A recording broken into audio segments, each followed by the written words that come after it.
Bonjour Jana, Bonjour Marie. bonjour à vous.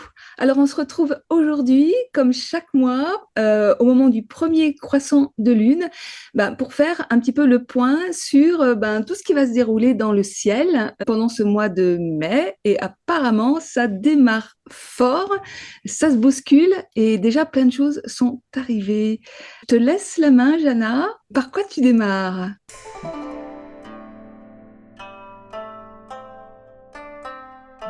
Oui, bonjour à tous. On va démarrer avec la conjonction entre le Soleil et la Lune qui a eu lieu le 27 avril. Comme d'habitude, je commence avec ce moment-là. On va parler un petit peu de quelques sujets d'actualité puisque nous avons été témoins de cette incroyable coupure d'électricité en Espagne. Et nous allons voir à quoi cela correspond en astrologie, puisque c'est arrivé vraiment au tout début de cette lunaison. Et voilà, nous allons continuer comme d'habitude avec le premier croissant, avec les configurations principales de ce mois solilunaire. Nous allons les observer jour par jour en essayant de donner quelques clés pour que chacun puisse s'orienter pour quand est-ce qu'on va bénéficier de moments propices pour faire certaines choses et au contraire d'autres qui sont moins propices. Voilà. Alors, avant de continuer, je voudrais vraiment préciser quelque chose. C'est que, en fait, bon, d'une part, tu utilises un logiciel qui est assez particulier et qui permet de faire de l'astrologie en 3D, qui rend visible sur la carte les moments où les planètes sont visibles, sont invisibles, les levées héliaques. Enfin, c'est vraiment super intéressant. Mais surtout, c'est que ces prédictions mensuelles au moment de la nouvelle lune sont de véritables mini-cours d'astrologie et je vous invite vraiment à regarder les lunaisons qui sont déjà passées parce que c'est une mine d'or, c'est plein de ressources. Et donc voilà, donc n'hésitez pas à revisionner si vous découvrez cette vidéo-là aujourd'hui, que vous ne connaissez pas encore Jana, n'hésitez pas à regarder les autres vidéos. Merci Marie. Merci. C'est vrai que j'ai du mal à sortir de mon rôle de transmetteur, je dirais pas enseignant, c'est que j'ai l'impression de transmettre juste.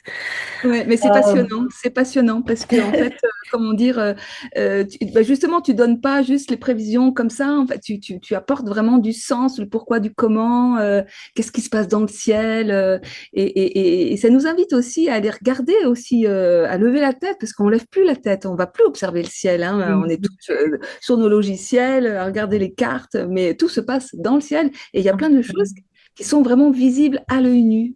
Exactement, et ce mois-ci, il y a justement une telle influence, c'est-à-dire c'est le un lever héliaque de Saturne que nous allons observer. Je travaille énormément avec les levées héliaques des planètes qui étaient largement utilisées depuis le début de l'astrologie, c'est-à-dire Sumer, depuis Sumer. Il y a même des artefacts qui parlent d'un temps encore plus ancien, d'avant le déluge. Mais bon, je vais pas rentrer dans ça. Ceci dit, c'est la première technique de prévision de l'humanité. C'était vraiment les levées et les couchers iliaques des planètes, puisque les planètes sont des êtres vivants qui sont là devant nous et leur présence ou leur absence du ciel, c'est-à-dire visible à nos yeux, à l'œil nu, Mm. a une signification vraiment primordiale. Ça tient la première place dans les techniques de prévision antique. Et en effet, très puissant, nous allons le voir sans doute ce mois-ci, nous allons être témoins d'un tel lever héliaque. Nous allons porter notre attention vers ce Saturne qui va devenir visible. Et voilà, ainsi nous allons voir à l'œuvre ces principes anciens, pardon. Super. Voilà. Alors, cette nouvelle lune s'est déroulée le 27 avril, je crois, vers 9h, 9h30. Voilà. Le soir, si vous voulez, je vais partager l'écran pour vous montrer la carte. Donc voilà, vous voyez ici la carte du ciel du moment de la conjonction entre le Soleil et la Lune, le 27 avril, vers 21h27, le 27 avril. Le Soleil venait de se coucher quand la Lune l'a rejoint dans le 13e degré du signe du Bélier sidéral. Donc nous sommes ici en sidéral, bien sûr. C'est-à-dire, c'est une partie du bélier qui représente son ventre. Et puis de cette façon, les nouvelles énergies, la nouvelle semence de ce mois-ci a été définie. De quoi va nous parler ce mois lunaire? Quel est le thème principal, etc. À ce moment-là, nous voyons quelle est la graine qui va se développer pendant le mois solilunaire. Mais par contre, le véritable début et le véritable moment où nous sommes conscients de ce qui se passe arrive le lendemain de cette conjonction avec le premier croissant lunaire. C'est toujours au moment de l'apparition du premier croissant lunaire que la Lune nous transmet pour la première fois la lumière du Soleil et donc une portion de conscience arrive pour que nous puissions véritablement parler d'un mois lunaire conscient en cours. Ce moment-là, on dit que c'est un moment où on définit la volonté des dieux. La volonté des dieux se déroule lors de la conjonction entre le Soleil et la Lune, et puis la première portion de ce qui arrive à nous, à notre conscience, se déroule lors du premier croissant lunaire. Et donc, que nous réservent les dieux durant ce mois? Si c'est un mois pas très calme. Pas très calme puisque le Soleil et la Lune participent à une très grande configuration qui est d'une part l'opposition entre Mars et Pluton qui est en pratique exacte au moment de la nouvelle Lune. Vous voyez que Mars est à 10 degrés dans le 10e degré du Cancer, alors que Pluton, il est dans le 9e degré du Capricorne, juste en face. Mais en réalité, il y a très très peu de distance qui les sépare au niveau des degrés. Et puis, le Soleil et la Lune qui se trouvent dans le Bélier, qui sont en carré et avec Pluton et avec Mars. Donc, qu'est-ce que cela signifie? Le signe du Bélier, il est en lien avec la planète Mars, c'est-à-dire avec l'initiative, avec l'énergie physique, avec le fait d'être pionnier dans un domaine, avec les confrontations, les conflits, la guerre éventuellement. Donc nous avons toute une panoplie de significations du meilleur au pire avec le bélier. Euh, L'énergie, peut-être, tout simplement, l'énergie vitale. Et l'énergie, tout à fait. L'énergie, tout simplement. L'énergie vitale, mais aussi l'énergie d'EDF, si vous voulez. L'énergie tout court. Oui. Ce qui fait avancer nos appareils électriques est également sous le bélier et sous Mars. Voilà. Donc, l'énergie vitale aussi, absolument. Le soleil étant dans le bélier ce mois-ci est exalté. Cela veut dire qu'en fait, il y aura des fortes expressions du principe solaire qui est de gouverner, qui est d'imposer son autorité, qui est d'être un leader justement dans son domaine et qui nous assure une bonne vitalité. Vitalité, le soleil est en lien avec la vitalité, avec l'autorité, avec la gouvernance, avec la gloire aussi, avec le fait d'être connu, etc. La reconnaissance également. Le soleil. Donc un soleil exalté dans le bélier, déjà, pendant le moment où le soleil traverse le signe du bélier, il va énergiser le principe solaire, tout simplement. Il va énergiser le principe solaire en tout le monde. Mais il va énergiser le principe solaire surtout chez les personnes qui ont bien évidemment des planètes dans le signe du Bélier ou alors d'autres signes qui sont soit le Cancer, soit la Balance, soit le Capricorne en sidéral, hein. Nous sommes toujours en sidéral. Alors, cela correspond au signe du Taureau, du Lion, du Scorpion et du Verseau en tropical, pour que ceux qui sont habitués au tropical se repèrent un petit peu. Donc, quand nous avons cette puissance solaire qui est mise à l'épreuve dans ce carré, cela veut dire qu'il y aura une très grande confrontation d'ego, en fait, d'ego. Il y aura dans l'air sans doute des moments de confrontation, de stress, de tension, des moments où chacun voudra imposer son point de vue. D'autant plus que le bélier est gouverné par Mars, la planète Mars, qui se trouve ici, dans le cancer. Alors, Mars n'est pas très bien placé dans le cancer. Il est en chute. Il est en chute dans le cancer. Cela veut dire qu'il pourrait présenter certaines de ses caractéristiques désagréables. Il pourrait agir par des moyens détournés. Il pourrait être hyper susceptible, hyper sensible. Et c'est-à-dire que la colère ou l'agressivité naturelle que nous avons tous pourrait dépendre énormément de nos émotions. Pourquoi? Puisque le cancer, c'est le signe de la lune et la lune est en lien avec nos émotions. Donc, Mars, il est assujetti quelque part à l'action de la lune qui est fluctuante, qui est changeante, qui change de lieu chaque jour. Et donc, il y a un côté un peu chaotique dans ce Mars, ce qui pourrait nous rendre colériques, susceptibles pour un rien. Et cela pourrait être déterminé par nos émotions, tout simplement du jour. Notre état physique également, puisque la Lune est en lien également avec le corps physique. Étant la planète la plus proche de la Terre, elle gère les liquides dans le corps, etc. Donc elle est vraiment importante également pour le corps. Donc de ces phases lunaires va dépendre la virulence quelque part de ce Mars, l'irritabilité, etc. Mars en cancer pourrait être également en lien avec la défense des principes lunaires, notamment la famille, défense de la patrie, défense d'un pays, la défense.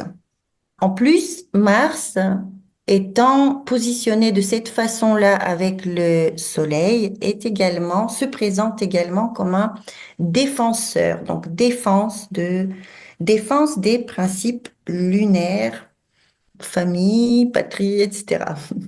Et puis une certaine susceptibilité.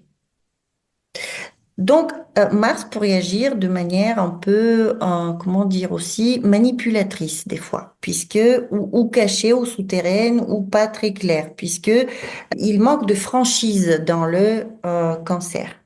Il peut avoir des moyens détournés psychologiques, par exemple, d'agir, puisqu'il s'agit d'émotions, d'un royaume émotionnel. Le cancer est un royaume émotionnel. Donc, il peut y avoir des moyens comme ça, psychologiques, un petit peu de s'imposer.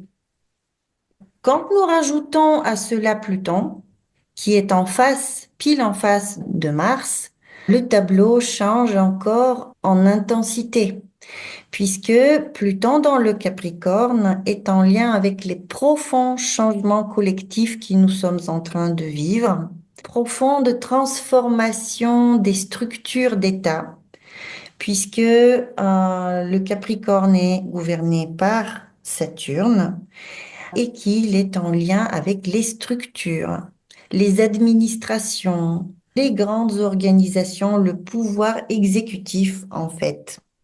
Tout le pouvoir exécutif est sous Saturne. Donc, le Capricorne et Pluton dans le Capricorne, des fois, est en lien aussi avec des tremblements de terre, des choses comme ça, que je ne pense pas qu'ils auront lieu, puisqu'il nous faut aussi des des éclipses et des choses comme ça pour les plus grands tremblements de terre. Mais juste pour vous dire que voilà, le Capricorne est aussi en lien quelque part avec la terre, l'agriculture, etc. Donc, toute cette configuration entre deux planètes de puissance, de la capacité d'imposer sa volonté, et le Soleil et Mars sont des planètes qui imposent leur volonté, et Pluton qui est une planète très transformatrice et qui fait remonter à la surface les énergies les pires du genre humain qui puissent exister. Cela crée une ambiance propice aux grands changements, c'est-à-dire grande confrontation et grande purge en fait. C'est une forme de purge, de révélation de ce qui est pourri, de ce qui est mauvais, de ce qui est nécessaire d'être transformé avec Pluton par le biais d'une confrontation ouverte. Et donc, je crois qu'il y a aussi une guerre qui couve en ce moment entre l'Inde et le Pakistan, qui sont au bord de la confrontation ouverte. Et le fait que cela arrive à ce moment-là, de point de vue astrologique, ce n'est pas du tout un bon présage, puisque nous ne sommes qu'au début de la lunaison, en fait. Mm. Voilà. Après, au niveau personnel, les choses peuvent se dérouler selon les maisons astrologiques qui sont occupées par ces planètes. C'est-à-dire que si vous avez soit des planètes, soit l'ascendant ou le milieu du ciel dans ces trois signes, le bélier, le cancer et le capricorne, mais également la balance, puisqu'elle est en fait configurée par aspect avec ces trois planètes, vous pouvez vivre un moment de grande transformation. Grande transformation qui est nécessaire, puisque Pluton, en fait, quand est mélangé à toute cette histoire, il fait vraiment ressortir le pire qu'il puisse y avoir dans nos vies, y compris certains traumatismes, certaines mémoires anciennes, qui peuvent être mis à l'évidence à ce moment-là et purgés et détruits quelque part. Donc, s'il arrive des moments de confrontation ouverte, bien évidemment, ce n'est pas juste pour nous stresser et pour nous nuire, mais pour que l'on tranche et pour que l'on passe à quelque chose de plus sain et de plus vivable pour l'humanité et pour nous-mêmes. Donc ça, c'est juste le tout début du mois avec la conjonction. Eh ben, ça démarre fort. Ça démarre fort. Il faut dire que, voilà, ça, c'était le dimanche. Il faut dire que le lendemain de cette nouvelle lune, Juste par rapport à cette mutation dont tu parles, cette grande transformation, oui, elle peut s'initier là avec la nouvelle lunaison et durer toute la lunaison ou plus? elle va se déployer pendant la lunaison avec une culmination de l'énergie au moment de la pleine lune. Comme d'habitude, en fait, la lune va activer certains points comme ça du ciel en croissant. Et de cette façon, elle va les féconder quelque part. Elle va féconder tous ces planètes et tous ces endroits du zodiaque pour les réveiller et pour les appuyer sur on, si vous voulez. On appuie sur le bouton on, ça s'active. Le maximum arrive toujours avec la pleine lune. Cela ne veut pas dire qu'il ne peut y avoir des événements après la pleine lune, mais il y a des moments clés où il y a des moments où ça se calme, il y a des moments où ça s'active. Voilà, c'est selon la lune et le déplacement des autres planètes et puis d'autres événements qu'on va voir ensemble. Donc, de tout ce plan que je viens de vous décrire, la volonté des dieux qui est décrite au moment de la conjonction, nous allons commencer à vivre des parties différentes parties de ce grand plan qui va se dérouler pendant le mois lunaire, en commençant par le premier croissant lunaire. Le premier croissant lunaire est apparu du coup lundi soir, après le coucher du soleil, à l'horizon ouest. Nous avons pu observer l'apparition du premier croissant de la Lune dans la toute fin du signe sidéral du Bélier. Il faut dire que cette lune-là est aussi très très proche d'Uranus à ce moment-là, qui est déjà dans le Taureau. Uranus est déjà passé dans le Taureau, mais littéralement dans l'heure qui suit, la Lune le rejoint. Dans les heures qui suivent, peut-être 1 ou 2 heures après. Et qu'est-ce qui s'est passé lundi? Lundi a eu lieu cette énorme panne d'électricité. Énorme panne d'électricité du jamais vu, en fait, dans l'histoire. Peut-être c'est déjà arrivé à plus petite échelle.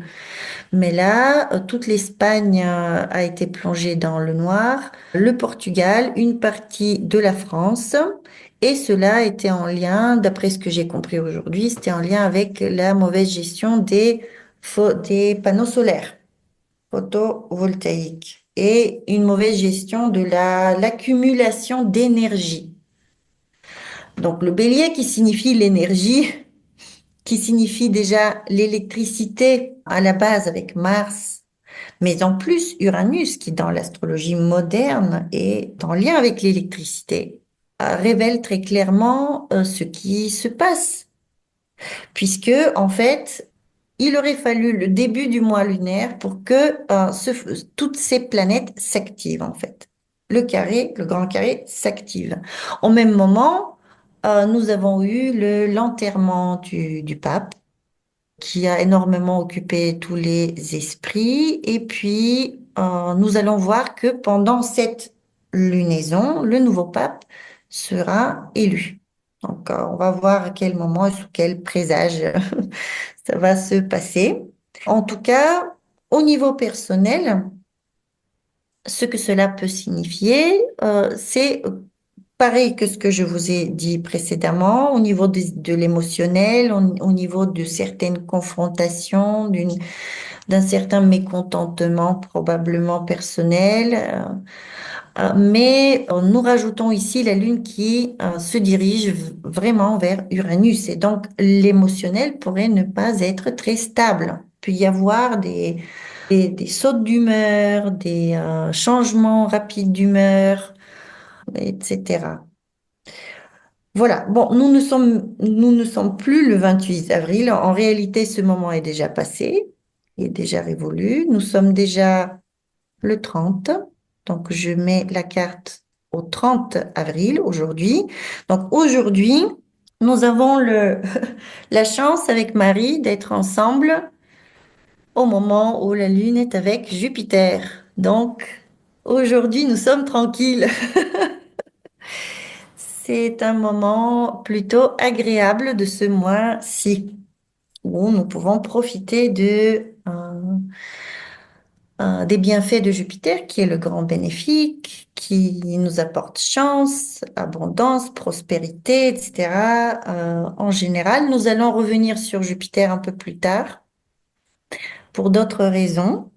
Et je vais passer ce moment, nous n'avons pas beaucoup je n'ai pas beaucoup à dire sur ce moment-là. Voilà. Alors, nous arrivons au 3 mai. Le 3 mai, la Lune va se joindre à Mars. Et elle est toujours Mars et la Lune seront toujours configurées avec Pluton en opposition, même si cette opposition commence à se défaire. Les planètes sont en opposition par signe. Il y a encore les influences qui sont là. La même chose pour le Soleil qui avance, mais qui est malgré tout configuré, toujours avec ses planètes. Et attention, le 3 et le 4 mai, aux sautes d'humeur, à une agressivité qui pourrait se mettre en place, à des reproches, à des conflits, etc. Le principe lunaire et féminin, en fait, est heurté ici, puisque il s'agit de la Lune et du signe du Cancer. Au niveau du monde, cela pourrait être un moment de, justement, pas de bascule, mais un moment de pic comme ça, de confrontation où un conflit pourrait démarrer sur un coup d'émotion. C'est l'émotion, en fait, qui pourrait poser problème ici. Ouais. L'émotion mal gérée. Donc, si nous sommes conscients de ces choses-là, nous pouvons les minimiser, adoucir, limiter les dégâts et régler, par exemple, nos problèmes plus tard, avec des planètes plus douces, dans un climat plus harmonieux. Maintenant, s'il faut vraiment trancher sur certains sujets qui sont très importants, là, voilà, nous pouvons faire de notre mieux. Mais si une situation doit être purifiée, assainie, alors il vaut mieux une confrontation saine qu'une macération comme ça qui s'envenime dans le temps, si vous voulez. Donc, le 4, la Lune est toujours dans le Cancer. C'est un peu mieux. Elle a dépassé déjà cette rencontre avec Mars. Mais elle est toujours là. Et puis le lendemain, le 5 mai, elle est sortie de cette configuration. Je pense que les jours qui vont suivre seront plus tranquilles. Ici, le 5 et le 6 mai, la Lune va former son premier trigone avec le Soleil. Et donc, il y a une certaine vitalité qu'elle va nous assurer. Puisque nous l'avons dit, le Soleil est dans un signe de vitalité, de puissance. Et puis, la Lune reflète finalement sa lumière, la lumière du Soleil. Donc, elle nous lie au principe solaire à ce moment-là d'une manière harmonieuse. Cela veut dire que c'est un bon moment pour l'activité physique, pour sortir en plein air, pour se promener. Bon, c'est un lundi, malheureusement. J'allais vous dire de sortir vous promener. Je t'écoute religieusement parce qu'en fait, il s'avère que le 5 mai est pour moi une date importante, voire même là, parce que bon, je l'ai annoncé sur mon autre chaîne Vivre en amour avec la vie, mais bon, voilà, j'ai un cancer et donc bah là, je vais entrer en traitement et le Mhm. traitement démarre le 5 mai justement. Donc Mhm. là, pour préparer le traitement, je démarre mon premier jour de jeûne aujourd'hui. Donc, je vais faire 5 jours de jeûne avant le début du traitement. Et avec ce que tu nous annonces autour de ce 5 mai, c'est plutôt positif déjà Oui. pour le démarrage du traitement qui va consister donc à démarrer une radiothérapie qui va être couplée avec une chimiothérapie les 4 premiers jours. Et Mhm. voilà, donc c'est un traitement qui va durer 32 séances, donc toute la durée du mois de mai. Mais déjà, rien qu'avec ce que tu dis là, c'est plutôt de bon augure, je dirais, pour le démarrage du traitement. Et quand tu Oui. parles de grande transformation, ben, là, pour le coup, pour moi, c'est clair que c'est vraiment d'actualité et que ça Et se nous passe. pouvons voir de cette façon comment la grande transformation est en fait nécessaire Ouais, et positive. ouais. Et puis, moi, je souhaite que ce soit ton cancer qui soit complètement éliminé. Voilà, mais c'est Voilà, vraiment ce que j'ai forcément, aussi. c'est une action qui est agressive. La chimiothérapie est une procédure assez agressive, donc nous sommes tout à fait dans ces énergies agressives. C'est une configuration voilà, c'est assez, j'irai pas jusqu'à dire violent, mais une Si, chimiothérapie, oui. oui, c'est violent, mais Ce qui est c'est intéressant, pour le bien. oui, c'est pour le bien. Et ce qui est intéressant, c'est que Mars, qui fait une opposition à Pluton en Capricorne, et donc Mars en Cancer, le Cancer, c'est aussi le passé. Il y a comme s'il y avait quelque chose qui vient détruire, qui vient éradiquer, voire même, hein, enfin bon, moi j'ai C'est beaucoup ça. travaillé sur le sens de cette maladie là qui arrive aujourd'hui dans ma vie, que je traverse avec beaucoup de, comment dire, bah, de foi et de compréhension de ce qui se passe. Et en fait, je trouve que là, cette nouvelle lunaison, elle est extrêmement parlante. En tous les cas, pour moi, ça, elle a vraiment beaucoup de sens dans ce que je suis amenée à traverser. Et je trouve qu'elle est de très, très bon augure. Elle vient dire vraiment très précisément ce que je vis et je trouve ça Oui, merveilleux. absolument. C'est un moment où il faut trancher et se séparer de certaines choses. Voilà. Ah ouais, de vieilles structures, de vieilles croyances, de passé, Voilà.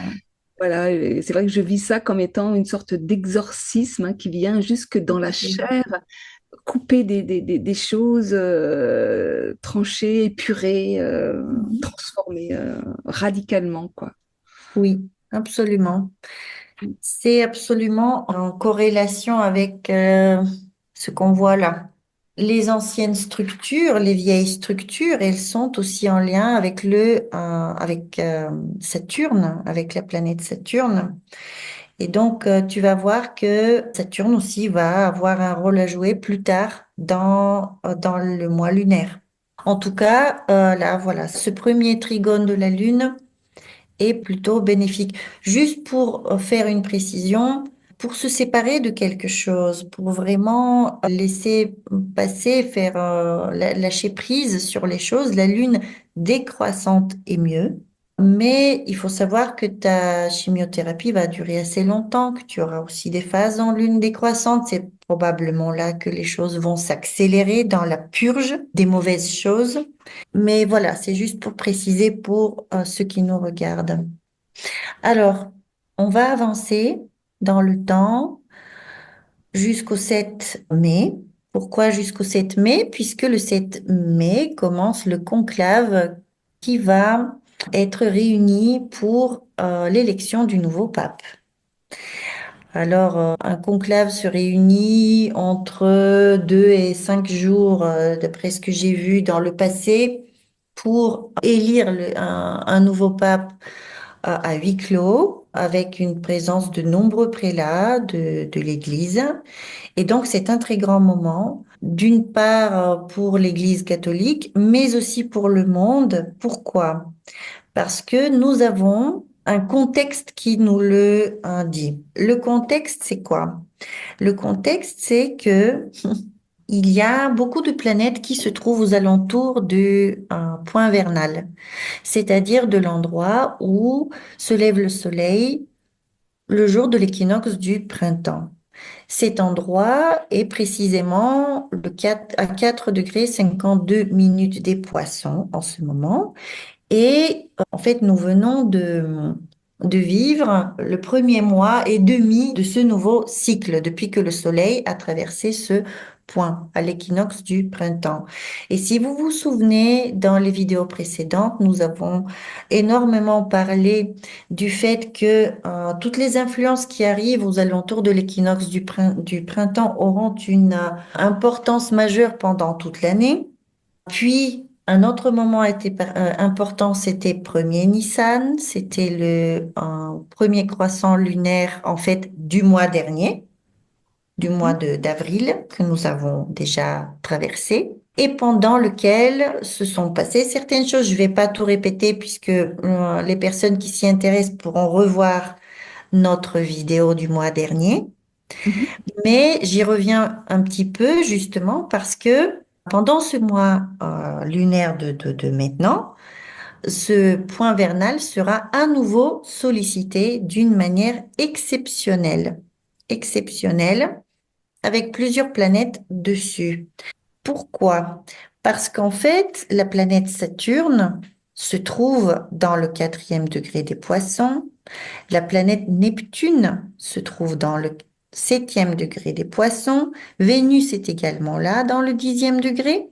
Et cela est extrêmement fort. Il y avait même d'autres planètes il y a quelques temps. Alors, on en a largement parlé pendant les prévisions annuelles qu'on avait faites ensemble de cette conjonction qui va arriver entre Saturne et Neptune, puisque Saturne qui représente les structures étatiques, toutes les structures en général, et le besoin de nous structurer.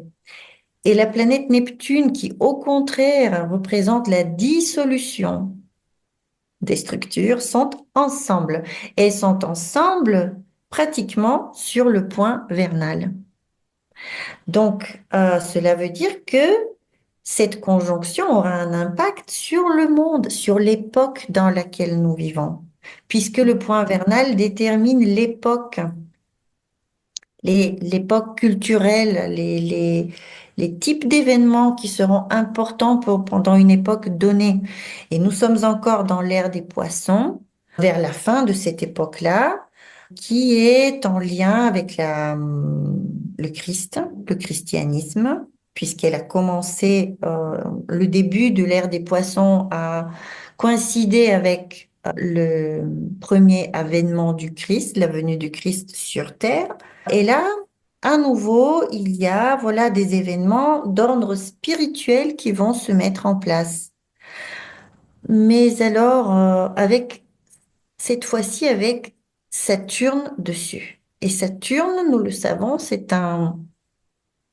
traditionnellement, il est considéré comme un maléfique, même si nous savons qu'il a des côtés positifs, bien évidemment. Mais malgré tout, il va pouvoir, sous certaines conditions, corrompre les choses, tout ce qu'il touche, en fait. Saturne est capable de corrompre les choses qu'il touche, de les détourner de leur expression vertueuse ou normale ou bénéfique pour nous. Est-ce qu'il va le faire là? On va le voir de suite. Je vais juste déplacer la Lune et nous allons le voir dans le temps. Comment ça va se passer, à quel moment, qu'est-ce qui va être activé. Mais ce que je voulais dire par toute cette petite introduction, c'est que le moment où le nouveau pape sera choisi n'est pas anodin du tout. C'est-à-dire Hmm. que là, nous avons probablement toute la structure de l'Église qui est susceptible de changer. Peut-être il y aurait même des changements structurels dans l'Église. Il y aurait peut-être des choses qui vont avoir un impact non seulement sur l'Église elle-même, puisque tout le monde n'est pas catholique après tout, mais sur le monde. Cela aura un impact politique aussi, probablement, sur le monde. Enfin, c'est sûr, même nous le savons. Donc, c'est un mois extrêmement important. Et c'est pour cela que je me suis arrêtée à ce moment-là du 7 mai. Et puis, nous allons compter les jours du conclave éventuellement pour arriver au final à la pleine lune. Parce que 2, 3, 4 jours, 4, 5 jours après le début de ce conclave, c'est la pleine lune. Autant dire que les résultats de l'élection vont sortir à la pleine lune. Et qu'est-ce que nous voyons à la pleine lune? Nous voyons qu'à nouveau, l'opposition entre Mars et Pluton est activée.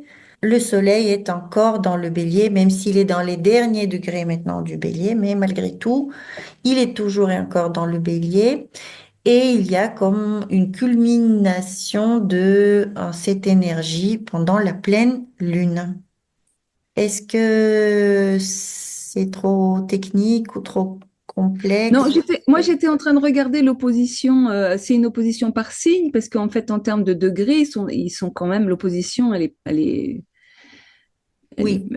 elle est pas évidente. Non, les planètes se séparent. Les planètes se séparent, mais si nous englobons le tout dans un cycle, en fait, dans une logique de cycle, dans le fait que la nouvelle lune a commencé dans les aspects exacts et que la conscience de ce qui a été commencé au moments exacts arrive à la pleine lune, en fait, nous obtenons du sens de tout ça, puisque vers la pleine lune, probablement, nous allons nous allons tous voir et être complètement conscients et informés de des changements énormes qui se sont produits lors de cette période entre l'enterrement du pape François et la pleine lune. Alors, vous savez aussi qu'à cet enterrement, il y a eu le gratin de tous les dirigeants du monde qui en ont profité pour parler politique, pour déterminer de ce qui va se passer plus tard. Et nous Mhm. sommes ici dans une carte de volonté qui s'oppose, de pression qui se crée, etc. Le climat n'est pas du tout apaisé, au contraire. Et ce qui frappe les yeux aussi, c'est que justement ce Saturne dont on parlait, de ces structures d'État qui sont en train de se défaire, il y a beaucoup de structures qui sont en train de se défaire. Saturne, qui était jusqu'à présent invisible, va devenir visible. Ça, c'est la cerise sur le gâteau de ce mois Oui. solilunaire, puisque Saturne, pendant sa conjonction avec le Soleil, il est invisible, bien sûr. On ne peut pas l'observer à l'œil nu puisque il est trop proche du Soleil, il est noyé dans l'aura du Soleil, il est dans le temple de Dieu, comme on dit. Mhm. Il faut qu'il sorte du temple de Dieu et de l'aura du Soleil pour qu'on puisse le voir pour la première fois, visible à l'œil nu, au moment de son lever héliaque. Donc, on va parler de lever héliaque.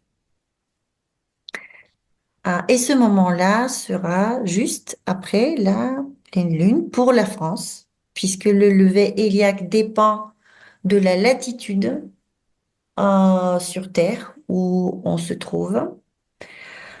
Donc pour la France, Saturne va devenir visible le 13, comment dire, en théorie le 13 mai dans la nuit, il est assez loin du Soleil pour être visible, mais comme c'est la nuit, on ne peut pas le voir. Donc en réalité, c'est le 14 mai qu'il serait visible à l'horizon est en précédant le lever du soleil. Pour ceux parmi vous qui veulent le voir, il faut y aller quand même pas mal de temps avant le lever de soleil. 3 heures peut-être avant pour le voir. Qu'est-ce que cela signifie? Cela signifie qu'en fait, quand il y a une conjonction entre le Soleil et Saturne, qui arrive tous les ans au final, à chaque fois, il y a un nouveau programme pour Saturne qui est donné.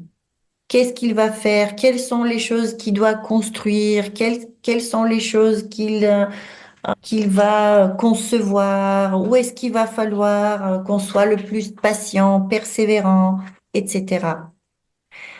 Cela dépend, bien sûr, de l'endroit où se trouve cette planète dans dans nos cartes. Comment dire? Cela dépend quelle maison astrologique dans notre carte natale est en poisson.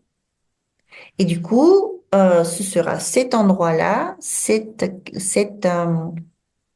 maison-là et les thèmes de vie en lien avec cette maison-là que Saturne, qui est maintenant dans le ciel, va traverser.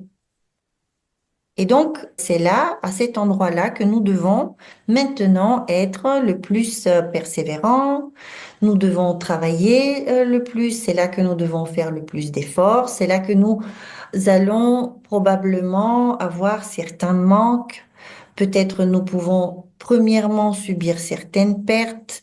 Peut-être nous pouvons être mises à l'épreuve selon ce que cette maison signifie dans nos vies, pour après, par la suite, développer ces énergies-là et par notre effort et notre persévérance, arriver à bon port et maîtriser ces énergies-là.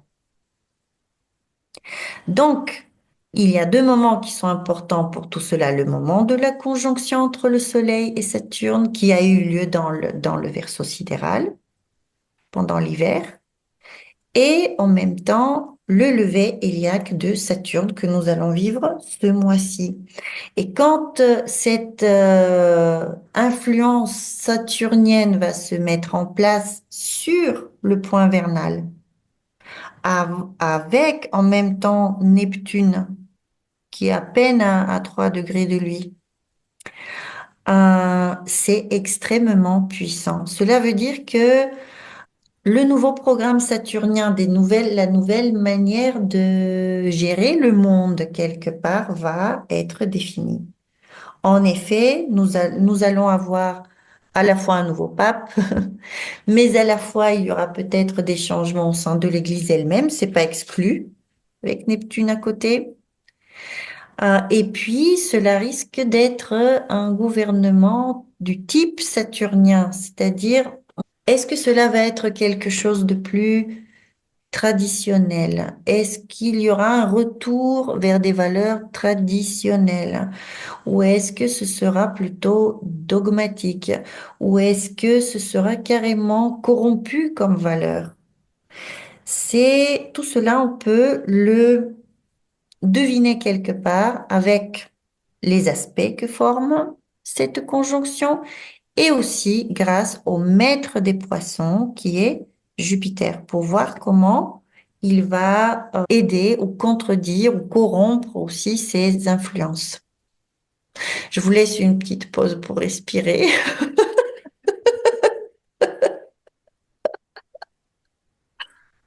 parce que c'est peut-être assez complexe. Parce que je vais vous expliquer encore quelque chose d'un peu... J'ai une question, parce qu'en fait, Oui. dans les vidéos précédentes où on avait parlé de cette conjonction Saturne-Neptune dans le signe du Poisson, on a abordé les aspects limitants, frustrants, enfin les aspects saturniens habituels qu'on connaît par rapport à cette conjonction, mais on a aussi abordé les aspects positifs, en fait, ce que ça Oui. amène. Et on a vu que cette conjonction pouvait amener un besoin d'incarner les valeurs de cœur, de se reconnecter avec le Christ en soi, avec cet amour universel, avec voilà. Et donc du coup, est-ce qu'on pourrait imaginer que les valeurs de cette nouvelle papauté, on va dire comme ça, pourraient être tournées aussi vers là? Ou est-ce que ça va d'abord détruire, enfin aller au bout dans les Oui. extrêmes d'un système pour que ça puisse ressusciter dans une autre forme? Oui, oui, oui, tout à fait. Alors oui, c'est sûr et certain que nous pouvons avoir le côté lumineux. Nous allons le voir de suite, le côté lumineux. Après, une influence, comme nous le savons tous, le malheur des uns fait le bonheur des autres et vice-versa. Une seule et même influence ne peut pas signifier la même chose pour tout le monde. Nous pouvons avoir le pire ou le meilleur selon la base qui est en général la carte natale d'un natif. C'est-à-dire que selon votre horoscope à vous, vous êtes prédisposé à plutôt à telle réaction sur les questions spirituelles, où vous en êtes là dans votre vie, où il est nécessaire telle ou telle chose. Donc, c'est très différent d'une personne à l'autre et nous n'avons pas d'influence type comme ça. Nous pouvons juste dire que ces thèmes-là seront dans l'air, qu'il y aura les deux voies quelque part. Il y aura la voie corrompue, il y aura la voie lumineuse, Mm. puisque Saturne pourrait corrompre en effet. Mais du côté lumineux des choses, il faut dire que Vénus est là. Vénus est toujours et encore là. Dans les poissons, Vénus est exaltée dans le signe des poissons. Alors certes, il y a en sidéral, nous avons d'autres exaltations qui sont différentes un petit peu des exaltations traditionnelles, mais malgré tout, nous pouvons utiliser les exaltations traditionnelles. Et là, ça marche pour Vénus qui est exaltée dans les poissons. Elle va rester dans les poissons tout le mois jusqu'au bout. Et de cette façon, elle va anoblir considérablement et Saturne et Neptune, etc. Elle peut littéralement nous rendre amoureux si ce n'est déjà fait pendant le mois dernier, puisque le mois dernier, Vénus est apparue en tant qu'étoile du matin. Nous en avons aussi longuement parlé dans les vidéos précédentes. Maintenant, cette Vénus de la victoire dont nous avons parlé, maintenant, elle est arrivée. Vous voyez, elle est devenue très éloignée du Soleil. Elle est arrivée à ce qu'on appelle son élongation maximale. C'est-à-dire qu'elle est le plus loin du soleil possible et c'est là qu'elle est la plus brillante aussi. Mm. Donc, elle est la plus brillante, la plus puissante. Elle reste le plus longtemps visible dans le ciel le soir, puisque comme elle est loin du soleil, ben, on la voit longtemps. Et de cette façon, ces principes qui sont l'amour en plus est très romantique et assez inconditionnel et quelque part sacrificiel pour certains, pourrait se mettre en place. On pourrait voir la preuve d'une énorme compassion, par exemple, d'un grand désir d'apaisement, d'un grand désir d'entente, etc. Et elle influence très bien le secteur. Donc, euh, qu'il s'agisse du pape, de l'élection du pape, nouveau pape, ou tout simplement de la spirituelle, de l'âme humaine, de notre âme collective, de notre vibration spirituelle commune, c'est quand même assez positif, cette Vénus-là. Elle n'est pas juste comme ça dans les poissons, elle est dans son élongation maximale, la plus brillante, la plus longtemps dans son cycle héliaque. Donc, amour, fraternité, paix, etc. seront toujours voulus, désirés par tout le monde et cela va considérablement apaiser les tensions. Pourquoi? Parce que ce Mars que nous venons de voir depuis le début, il reçoit tout le temps le trigone de Vénus et de Saturne. C'est-à-dire que toute cette tension de laquelle nous parlons depuis le début, elle reçoit malgré tout une aide énorme. Et cette aide s'appelle l'amour. Elle s'appelle la compassion, elle s'appelle la solidarité, elle s'appelle la fraternité, elle s'appelle la gentillesse. Et cela aide énormément. Donc oui, tout à fait, il y a la possibilité que les choses se passent bien également et que du coup, avec ce nouveau Saturne, des nouvelles structures se mettent en place et que ces nouvelles structures peuvent être aussi bénéfiques, Mm. bénéfiques pour l'humanité puisque Vénus est là. Ok. Alors, puisque le temps tourne, comme on voit, est-ce qu'on peut avancer sur le programme du jour? Est-ce que tu en as terminé là par rapport à... Euh, il y a encore beaucoup de choses à dire, mais on ne peut jamais tout dire. S'il faut aller plus loin, allons plus loin parce que, en effet, on aurait pu parler un petit peu de Jupiter, puisque Oui, Jupiter gouverne les poissons. oui, eh bien parlons de Jupiter. Voilà, et après c'est tout. Après, nous pouvons voir la suite de la traversée du zodiaque par la Lune pour voir les jours bénéfiques un peu pour certaines choses, et puis c'est tout.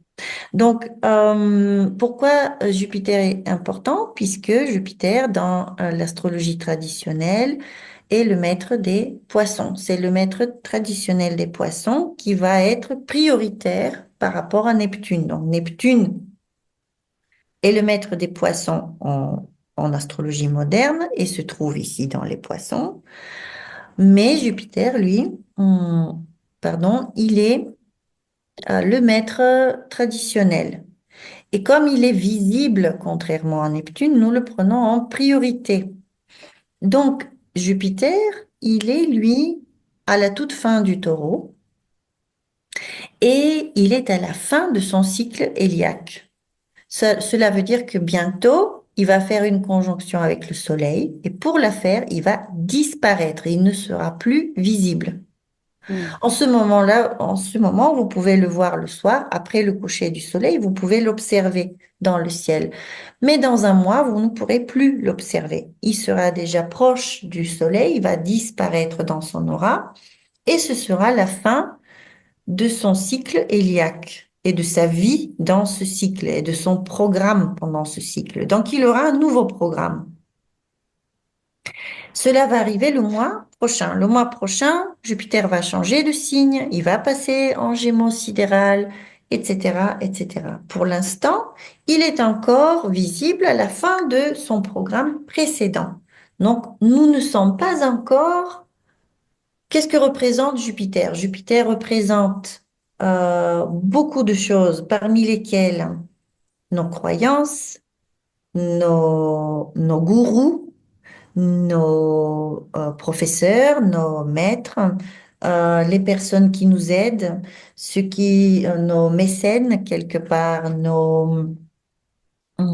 ceux qui apparaissent pour nous aider comme ça par miracle, la chance, etc. L'abondance matérielle aussi, Jupiter, entre autres, pour toutes ces significations. Et donc, il représente quelque part aussi notre foi, notre capacité à avoir la foi dans la vie. Il peut représenter aussi en négatif l'arrogance, le fait de se croire supérieur aux autres, le fait d'être trop, comment dire, de gaspiller, le gaspillage, d'en faire trop, d'être trop optimiste, de pas avoir une réelle compréhension des choses, d'être en dehors de la réalité quelque part, en négatif. Donc quand Jupiter maintenant est à la fin de son cycle, il n'est pas très puissant, il va disparaître. Cela veut dire que ces histoires de pape et de nouvelles spiritualités, malgré tout, sont encore, comment dire, les critères selon lesquels il sera élu appartiennent encore à l'ancien cycle. Ce n'est D'accord. pas encore mis à jour. Cela veut dire que c'est pas très propice. Au niveau de Jupiter, c'est pas très propice puisqu'il arrive à la fin de son cycle. À la limite, s'ils auraient pu attendre un mois ou deux, pas jusqu'à mi-juillet, ce serait génial. Puisque mi-juillet, ce sera autre chose. Mais là, on risque de tomber dans le dogmatisme d'un côté, le fanatisme de l'autre côté, l'athéisme d'un troisième côté. Toutes ces tendances spirituelles en ce moment se mélangent. Et on le voit aussi dans d'autres événements politiques. Là, par exemple, en Bulgarie, en ce moment, il y a le grand débat, est-ce qu'il devrait y avoir à nouveau de la religion, de l'éducation religieuse ou spirituelle à l'école? Et vous imaginez ce que ça ouvre. Alors, d'un côté, vous avez tous les extrêmes, en fait. De l'athéisme absolu d'un côté, du dogmatisme de l'autre côté, du fanatisme, de tout. Et c'est la fin du cycle de Jupiter, je me dis. Euh, il faut qu'on soit tolérant, il faut qu'on cultive une véritable tolérance spirituelle et humaine à ce moment-là, puisque les fanatismes aussi peuvent flamber. Voilà. Après, et après je m'arrête, Jupiter, il se trouve à la pointe de l'une des cornes du taureau, Mhm. hein, qui est l'étoile Zeta, je crois, du taureau. Elle n'a pas de nom, mais qui marque un degré sacré du taureau, le degré sacré, le 30e degré du taureau. Euh, donc, c'est un degré très, très spécial. C'est de là que commence la Voie lactée, en fait. Et d'un côté du zodiaque, voilà, de l'autre côté, se trouve par ici. Donc, tout cela est extrêmement puissant pour le meilleur ou pour le pire, selon selon les horoscopes, selon les horoscopes, sur qui ça tombe. Voilà. Bon, Maintenant, bon, nous nous sommes arrêtés ici à la pleine lune avec la lune elle-même. Euh, je vais la faire avancer juste encore de quelques jours, juste pour vous dire qu'aux alentours du 18, 17, 18, 19 mai, elle va à nouveau participer à cette opposition par signe entre Mars et Pluton, qui risque de toujours de nous plonger dans des mauvaises humeurs, etc., puisque la Lune est en Capricorne. Le Capricorne est assez maussade comme humeur, c'est sérieux en fait. Voilà, c'est pas par exemple le moment d'organiser une fête ce jour-là. Mais peut-être d'aller à la montagne, pourquoi pas, puisque le Capricorne est en lien avec la montagne. Euh, et puis, aux alentours j'avance dans le temps, du 22, 23 mai, la Lune est en Poisson avec Saturne et Neptune et Vénus, et donc elle nous met en lien nouveau avec la spiritualité, la connaissance ancestrale dont notre tradition astrologique fait partie et que l'on retrouve aussi dans les Poissons. J'en en ai déjà largement parlé dans les vidéos précédentes. Mais c'est une journée vraiment, le 22, deux journées, le 22 et 23, qui sont propices pour plonger dans la connaissance, dans la spiritualité, dans l'art aussi. Mm. Euh, voilà, méditation, prière. Et nous nous dirigeons après vers la fin du mois lunaire. J'ai un petit peu omis de dire à quel moment le Soleil et Uranus étaient ensemble, étaient en conjonction dans le Taureau. Mais bon, c'est pas très grave. C'est une conjonction qui n'est pas très aspectée par ailleurs par d'autres aspects, donc elle n'est pas très puissante. Elle aura un impact à long terme, si vous voulez. Mais là, Mm. on ira trop loin maintenant. Au niveau financier, etc., les finances. Oui, parce que pour le coup, là, Uranus, enfin cette conjonction Uranus-Soleil, elle a lieu dans le signe du Taureau. Oui, Voilà. oui, Donc, Uranus va se charger d'un nouveau programme. oui, absolument. Un nouveau programme, un nouveau cycle d'une année, d'une d'une- année. Il en aura 7 comme ça au total. Donc après, l'analyse, elle est trop détaillée après pour la faire maintenant. Ça va nous prendre beaucoup trop de temps. Mais pour résumer, pour ce mois soli-lunaire, il est puissant. Nous allons voir des grandes décisions prises au niveau mondial. Nous allons aussi vivre des moments d'élan spirituel, de connexion avec la tradition. Saturne dans les poissons, là où il est exactement, il est en lien avec la tradition. Ce que nous faisons dans notre formation aussi est en lien avec ce Saturne-là. L'astrologie ancestrale, en fait. Mm. Quand tu parles de notre formation, c'est-à-dire c'est la formation à laquelle je participe actuellement et que tu Voilà, au voilà, niveau de l'astrologie. voilà, où nous pratiquons l'astrologie ancestrale. Rien n'est dû au hasard. Oui, oui. Ouais, ça c'est clair.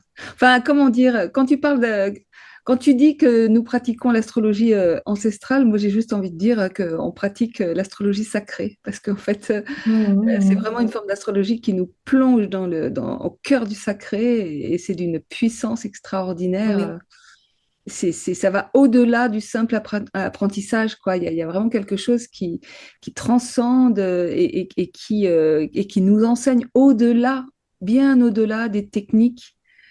Il y a vraiment quelque chose de oui. très particulier qui se passe, hein. Mais oui, puisque dans le passé, l'astrologie était En fait, l'astrologie était la religion première de l'humanité, comme le montrent plusieurs études. Pourquoi? Puisque depuis le début, en fait, depuis le temps pour lequel nous disposons d'artefacts, en fait, l'être humain a mis un lien, une corrélation entre ce qui se passe dans le ciel et ce qui se passe sur Terre. Et l'observation du ciel était absolument fondamentale pour la création même des divinités. C'est pas les créer, mais disons les nommer, les former en tant que concept pour l'être humain. Ça s'est fait grâce aux étoiles, avec les étoiles. Toutes les divinités, en fait, que nous retrouvons dans la mythologie avaient à l'époque leur correspondance en chair et en os et en lumière, si j'ose dire, dans le ciel, puisque la lumière, c'est leur corps, c'est leur être physique, la lumière. Et donc, euh, c'était une fusion, une véritable fusion et une conversation entre les dieux et les êtres humains, ce que nous avons complètement perdu. Enfin, il reste des bribes. Mais quand on pratique cette astrologie-là, on est obligé d'aller dans cette compréhension aussi philosophique, vivante du ciel, de faire un avec le ciel, avec les énergies, avec les esprits qui sont présents là devant nous. Et du coup, nous sommes transformés. C'est obligé. Ah ouais. Oui, oui, Obligé. c'est clair, c'est clair. Mhm. Totalement Voilà. transformé. Bien. Eh ben, donc prochaine nouvelle lune, elle se situera donc à quelle date exactement? La prochaine nouvelle lune aura lieu en taureau, dans le signe sidéral du taureau et dans le 11e degré du taureau, proche de l'étoile Aldébaran, une des étoiles de la richesse. Et donc, nous allons parler de Vénus et nous allons parler de ce Jupiter qui va, du coup, disparaître pour réapparaître plus tard, au Donc mois de juillet, elle aura lieu quand alors très exactement? le 27 mai. Le 27 mai. Voilà. Super. Mais dans le taureau. Eh bien, écoute, Jana, comme d'habitude, passionnant. Et Merci, merci. Je te souhaite vraiment la plus belle et magnifique transformation qui soit, oui. et que l'on puisse continuer cette belle collaboration toutes les deux Ah bah, j'y et, compte bien. J'y compte bien. et qu'on continue de régaler toutes les personnes qui sont là avec nous et de nous régaler nous-mêmes. Oui, ouais, ouais, ouais. Ah ouais. Donc, c'est un grand moment pour toi. Je serai avec toi dans mon cœur. J'invite tous nos spectateurs et spectatrices à envoyer une pensée pour toi et pour ton bon rétablissement, dont je ne doute pas.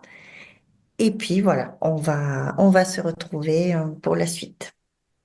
Eh oui, oui. Mais tu vois, c'est pas anodin que j'ai ce cancer qui vient quelque part expurger quelque chose, qui arrive au même moment où j'entreprends cette formation sur le sacré, le lien avec le sacré, où je publie aussi mon livre qui parle aussi du sacré. Enfin, je sens vraiment que la transformation, elle est déjà là profondément et que la guérison est déjà là aussi profondément.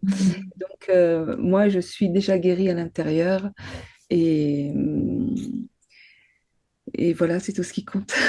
Voilà, je vais arrêter le partage juste pour revenir avec toi. Merci Marie. Merci à toi, Jana. À bientôt. Merci Et à à très vite. tous. Ouais. Au revoir et à bientôt. Au revoir.